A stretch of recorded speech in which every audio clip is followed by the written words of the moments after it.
তো বন্ধুরা, তো আজকে যে তোমাদের সঙ্গে ঋতু অনুযায়ী উৎসবের এই পোস্টারটা শেয়ার করছি, এটা আমি নিজে বানাইনি। এটা আমার একটা দিদির হাতে বানানো।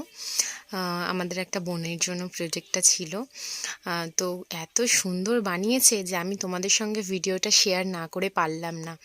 তো দেখো কি সুন্দর, শুধু যে ওখানে কাট আউট মেরেছে তা না, তার সাথে সাথে নিজের হাতের কারুকার্যও দিয়েছে, ছোট্ট ছোট্ট ছবি এঁকেছে, তার সঙ্গে ব্যাকগ্রাউন্ডটাও কেউ কিভাবে সাজিয়ে তুলেছে একবার দেখো।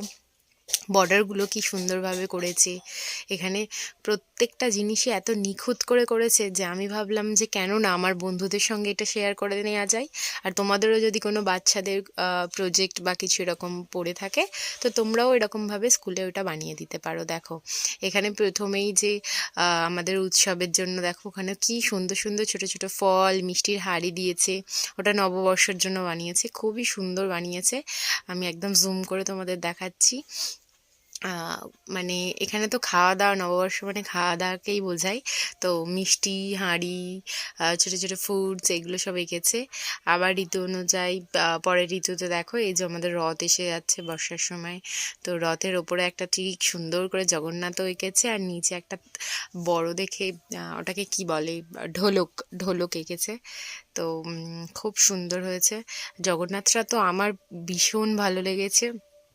সব কিছুই সুন্দর হয়েছে, কিন্তু জগন্নাথটা আমার খুব ভালো লেগেছে। এখানেও দেখো একটা ঢাক এঁকেছে। দুর্গা উৎসব আমাদের যে শুরু হবে, আর কিছুদিন পরেই তো দুর্গাপূজার, হাতে গোনা কটা দিন মাত্র। তো যাই হোক, বাচ্চাদের এইগুলো দেখে না আমাদেরও ছোটোবেলার কথা মনে পড়ে যায়।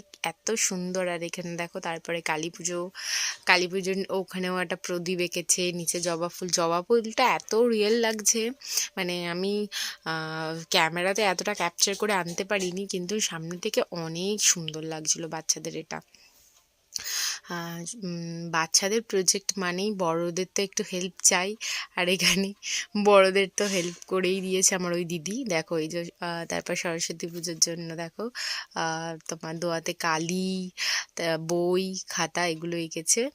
আর সমস্ত লেখাগুলো কিন্তু আমাদের ওই ছোট্ট বোনটিই করেছে।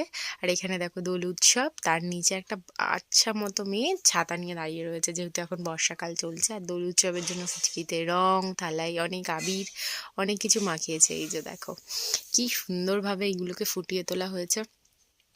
আমাদের ছোটবেলায় প্রজেক্ট দিত, কিন্তু এইভাবে কোনো প্রজেক্ট আমি কোনোদিন পাইনি, তাই জন্য আমার খুবই মন ছুঁয়ে গেছে এই প্রজেক্টটা। আর নিচে একটা সুন্দরভাবে বউ বানিয়ে দিয়েছে। খুব ভালো লাগছে, খুব মিষ্টি লাগছে। তো আমার দিদির এই কাজটা তোমাদের কেমন লেগেছে কমেন্ট করে প্লিজ আমাকে জানিও। আর